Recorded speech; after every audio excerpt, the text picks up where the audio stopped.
What's a piece of advice that you've heard, which sounded crazy at first, but turned out to be life-changing? To know who your true friends are, look for the ones who say good things behind your back and bad things to your face. Say no more often. At first, it felt selfish, but learning to set boundaries has made life way less stressful and helped me focus on what actually matters. If something's worth doing, it's even worth doing badly. If you don't have the energy to clean your house, just put the dishes in the dishwasher. If you can't wash your hair, at least comb it. If you suck at running, at least go for a walk. The obsession with perfectionism is dangerous and blocks us from actually doing anything. Double knot your shoelaces. You won't regret it. I found it funny and didn't think anything of it. 3 days later, I stepped on them, fell and broke my ankle, had to cancel my holiday. The grass isn't greener on the other side. It's greener where you water it. Don't spend life daydreaming about what could be in a different place or circumstance. Instead, invest your energy in what is right in front of you and see how it can be cultivated into something beautiful. Rejection is redirection. I used to have the worst rejection sensitivity and fear of rejection.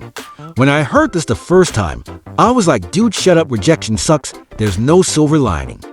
But after a few important ones, I realized this was super true. Think more short term. Focus on today and don't think past it. I've found I have much more peace and all my ambitions feel much less daunting when I only put my attention on literally the next thing I have to do. Dump her back.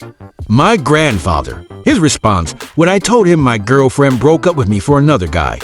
I thought in sense. A few months later she tried to reconcile. I dumped her back. I was once stuck in a traffic jam at the start of a long road trip with a friend. I kept doing the math in my head, and it came up that I'd be late for an event even if I sped most of the way. My friend said, "You are exactly where you are supposed to be." Hearing that stayed with me. It has helped me with acceptance and not trying to control things as much. And no, maybe it isn't exactly true. I probably wouldn't say that too. Say, someone with terminal cancer. But I would try to accept that we all have our own unique journeys and that there is much in life we do not control. If they are willing to hire you, then they're willing to train you. I had a bad habit of taking jobs that were low pay, low skill, and thought that that was all I was capable of because I never completed college nor did I get much real-world work skills. I started applying for jobs that wanted experience or education. A lot didn't respond, but I ended up getting a job that I wouldn't have ever thought I would get.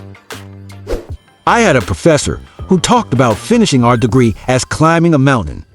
He always reminded us there are more mountains to climb. It doesn't stop once you reach the summit. It helped in remembering that there are highs and lows to every worthwhile journey, and life didn't just stop once we completed our studies. It's just new mountains. Might as well enjoy the view on the journey. I thought intermittent fasting sounded ridiculous, but it's the easiest way to keep your weight in check and doesn't take much effort. If you want people to like you, don't offer to do them favors. Ask them for favors. It seems crazy, but it works. It's called the Franklin effect, named for Ben Franklin, who pointed it out. Don't stress about what others think. It was tough at first, but now I can just be my quirky self without all the anxiety.